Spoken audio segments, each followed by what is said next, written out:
Oi, eu me chamo Victoria Coutinho e esse é o podcast Vivendo com Victoria.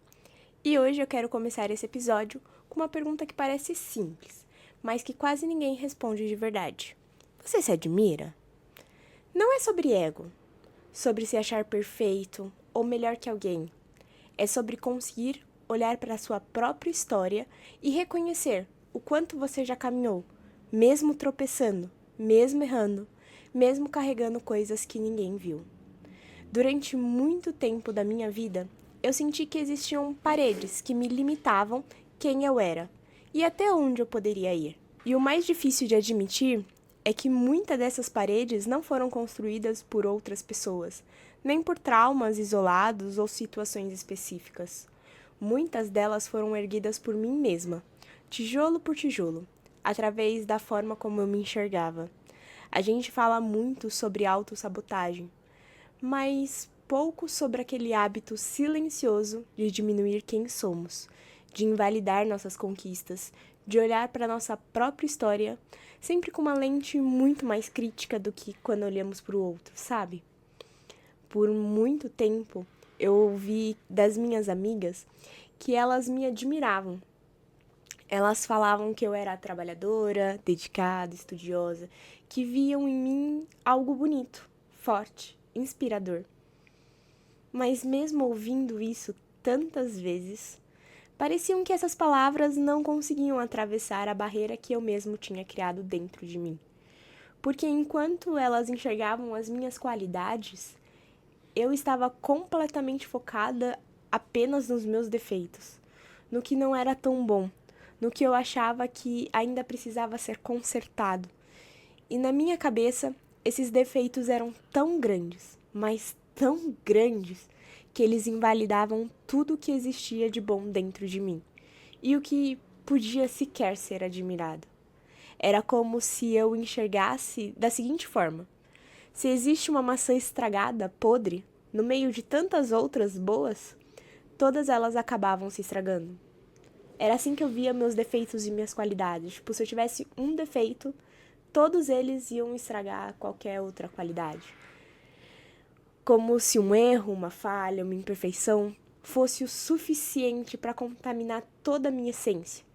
E por mais cruel que seja admitir isso, essa lógica ainda aparece de vez em quando. A diferença é que hoje eu consigo reconhecê-la. Hoje eu paro, eu lembro que eu não sou mais aquilo que eu achava que eu era, que meus defeitos não me definem mais e que talvez eles também nunca tenham definido e tá tudo bem. Quando a gente anda muito tempo focada apenas nos nossos próprios defeitos, algo curioso acontece. Ao mesmo tempo que isso nos machuca de uma forma profundamente, também desperta um desejo intenso de mudança. No meu caso, foi exatamente isso.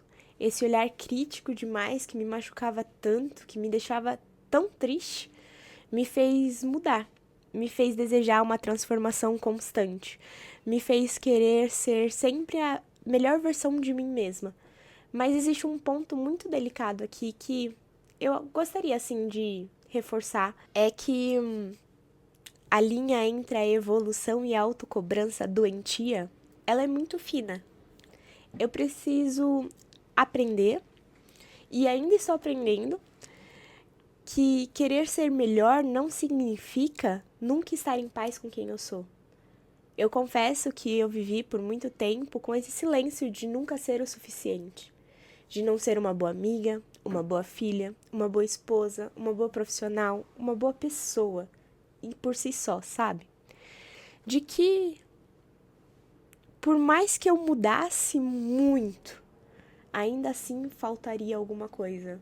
Talvez eu ainda teria aquele defeito, ou seria daquela forma, como se a busca pela melhor versão pudesse se tornar uma prisão, uma corrida infinita pela perfeição que simplesmente não existe e nunca vai existir. E isso cansa. Cansa o coração, cansa a mente, cansa a alma, porque ninguém nasce pronto e ninguém vai morrer pronto. Estamos todos em processo, em constante processo. E talvez por isso a metáfora da borboleta sempre tenha feito tanto sentido para mim. Porque antes de ser borboleta, existia um ovo. Depois vem uma lagarta que rasteja e que come e que parece distante de qualquer ideia de beleza ou de leveza. Depois vem o casulo, esse lugar escuro, apertado, silencioso, onde parece que nada está acontecendo. Mas é justamente ali que a transformação mais profunda acontece. A largada praticamente deixa de existir para que a borboleta possa nascer. E o mais bonito disso tudo é que ninguém aplaude o casulo. Ninguém vê, ninguém reconhece, mas sem ele não existe o voo. A vida é muito assim.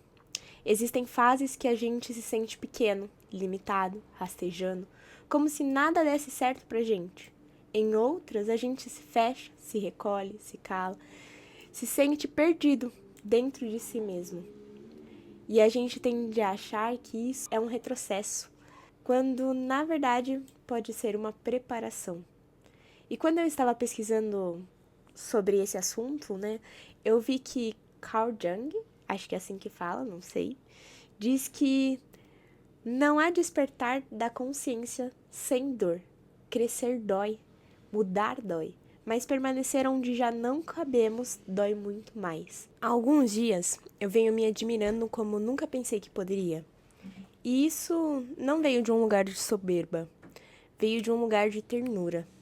Eu tenho me olhado com um carinho que antes eu não tinha. E eu fico até pasmo quando percebo o quanto eu evolui como pessoa. Talvez os outros não reparem tanto. Talvez isso não seja tão visível externamente. Mas dentro de mim a diferença ela é gigantesca. Os defeitos, eles ainda existem. Claro, alguns diminuíram, outros surgiram. Porque isso faz parte da vida. Mas hoje eles não invalidam mais a mulher que eu me tornei. Hoje eles não me anulam mais. Hoje eles me mostram o quanto eu estou disposta a ser forjada, moldada e transformada. Eu gosto muito da ideia que aparece em vários livros de desenvolvimento humano, como em Mindset, da Carol Dweck, quando ela fala que pessoas com mentalidade de crescimento entendem que não são o que são para sempre.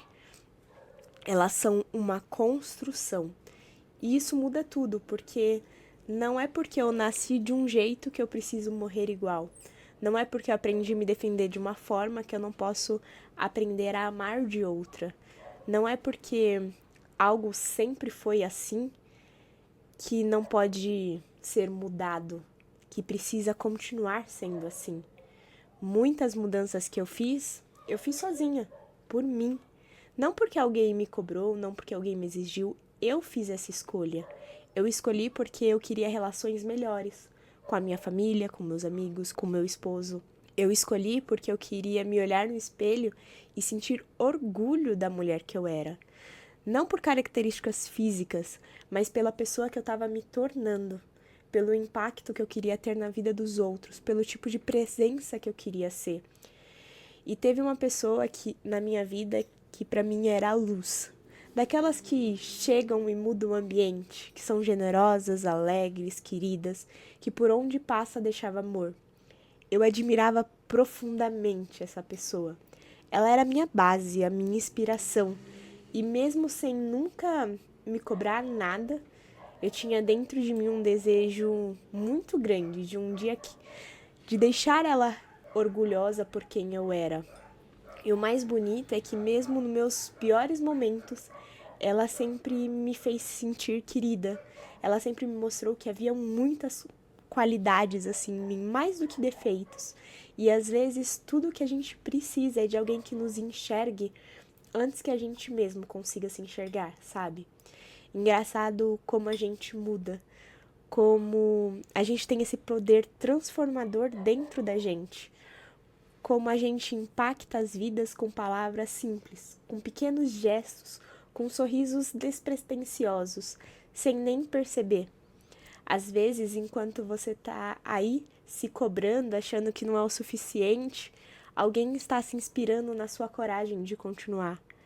Em O Poder da Vulnerabilidade, de Brené, fala muito sobre como a vergonha nos impede de reconhecer o nosso valor. A gente acha que só merece admiração quando a gente for perfeito. e quando a gente acerta sempre, quando a gente não falha. Mas a verdade é que a nossa humanidade mora justamente nas falhas, nas tentativas, na disposição de continuar mesmo sem medo. Admirar a si não é ignorar seus defeitos completamente, é entender que eles não são maiores de tudo que você é.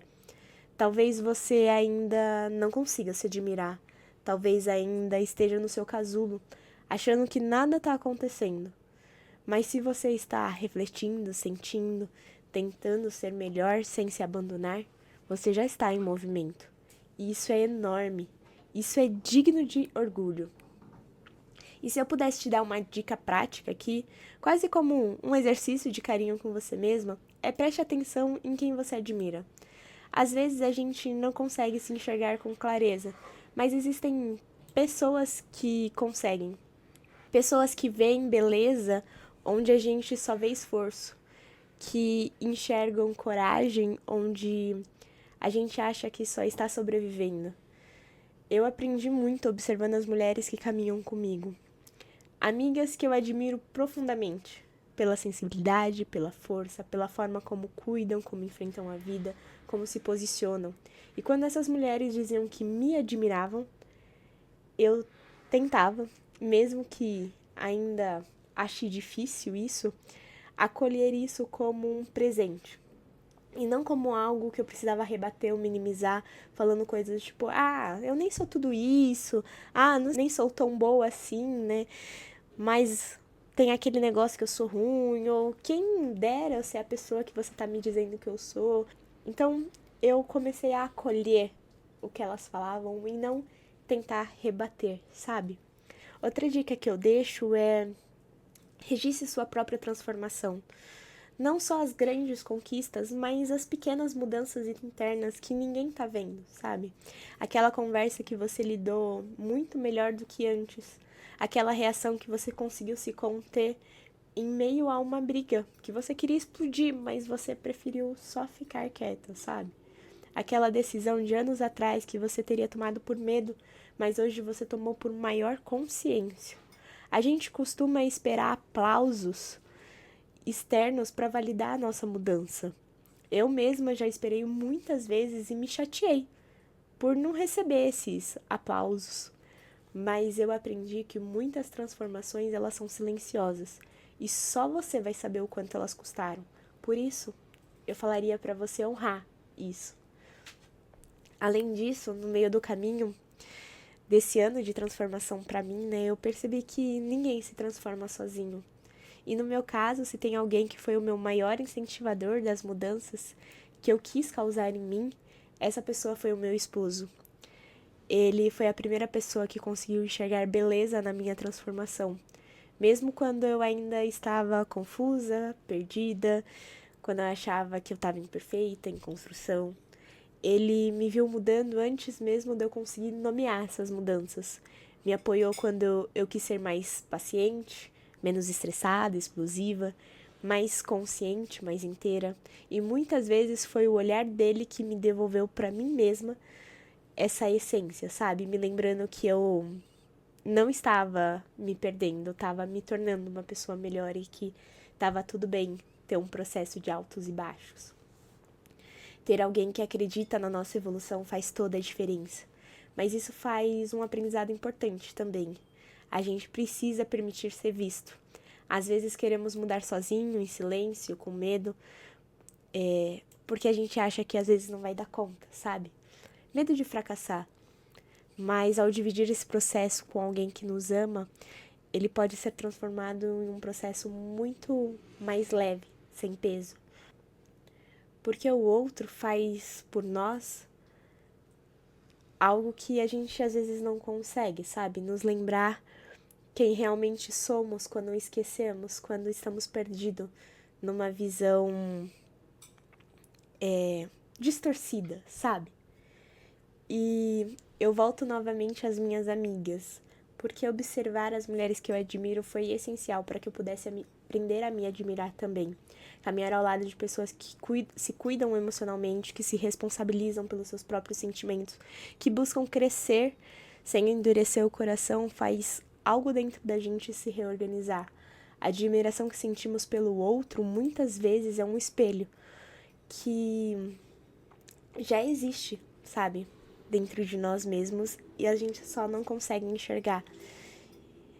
E talvez, por isso, uma coisa que eu vi esses dias tenha ficado muito forte, assim, ecoando dentro de mim. Eu vi num Reels do Victor Benek, que dizia mais ou menos assim, que eu achei muito bonito, que fez todo sentido com isso que eu tava querendo trazer pra cá. E ele falava assim, esses dias ele havia descobrido que as borboletas não conseguem enxergar suas próprias asas. E isso fez ele perceber que talvez a gente seja igual às borboletas. Provavelmente a gente vive sem perceber o quanto bonito a gente já é, o quanto a gente já cresceu e evoluiu, o quanto a gente é luz na vida das pessoas. E talvez só falte alguém dizer o quanto as nossas asas são maravilhosas para a gente se libertar e voar. Então, assim como ele faz no vídeo, eu gostaria de te lembrar o quanto você é uma pessoa especial, o quanto você é lindo ou linda, o quanto você é precioso, que mesmo vivendo em um mundo de milhões de pessoas, você é único, você é única. E quem te criou continua te vendo como uma obra divina. E se ele não te deu asas, talvez seja porque o que te faz voar está dentro de você mesma. Talvez seja a sua essência, a sua personalidade, as suas qualidades, os seus defeitos, seus pensamentos e seus sentimentos. Então, lembra disso, porque é isso que te torna tão incrível. Quando eu ouvi isso, me fez muito sentido, sabe? Porque quantas vezes a gente vive sem conseguir enxergar as nossas próprias asas, a nossa própria beleza. Quantas vezes a gente cresce, amadurece, evolui e ainda assim continua olhando com os olhos de quem já não existe mais. E talvez seja importante dizer sobre eu e as minhas amigas que a gente não é perfeita. Somos ausentes, somos ramelonas, deixamos mensagens sem respostas, não gostamos sempre das mesmas coisas. Algumas moram longe, outras se fazem presente no dia a dia. Mas se uma coisa existe dentro de todos os meus grupos de amigas, é que existe amor, existe respeito e admiração. E talvez seja isso que sustenta. Não a perfeição da relação, mas a intenção de permanecer, de crescer juntas, mesmo com as falhas. E se eu pudesse resumir em algo prático, de tudo que você ouviu aqui, cerque-se de pessoas que te enxergam o seu processo, e não só o seu resultado. Pessoas que não te cobram perfeição, mas que celebram seu movimento. Pessoas que lembram do quanto você já caminhou, do quanto você insiste, quando você simplesmente insiste apenas para olhar o que ainda falta. Então, eu quero deixar uma pergunta ecoando aí dentro, não como uma cobrança, mas como um convite. Você consegue reconhecer o valor da pessoa que você está se tornando, mesmo sem ser perfeita? Consegue aceitar que os seus defeitos não apagam as suas virtudes? Que suas falhas não anulam o seu caráter? Que a mudança não exige que você se odeie para que ela aconteça? Porque às vezes o maior ato de coragem não é mudar tudo de uma vez. É simplesmente olhar para sua própria história com honestidade e ternura e dizer que eu não sou mais quem eu era. Eu cresci, eu tentei, eu senti. E isso por si só já é motivo suficiente para se admirar. Se esse episódio te tocou de alguma forma, não deixe de compartilhar com alguém que também precisa aprender a se admirar no meio do caminho dela. E conta lá no meu Instagram, Vivendo com Victoria, em qual parte da sua história você precisa reconhecer com mais orgulho hoje. Se você ainda não me segue aqui no Spotify ou é inscrito no YouTube, aproveita para fazer isso agora, assim você não perde nenhum vídeo que sai toda semana. Obrigada por estar aqui comigo mais uma vez, por permitir sentir, refletir e crescer. A gente se encontra no próximo episódio.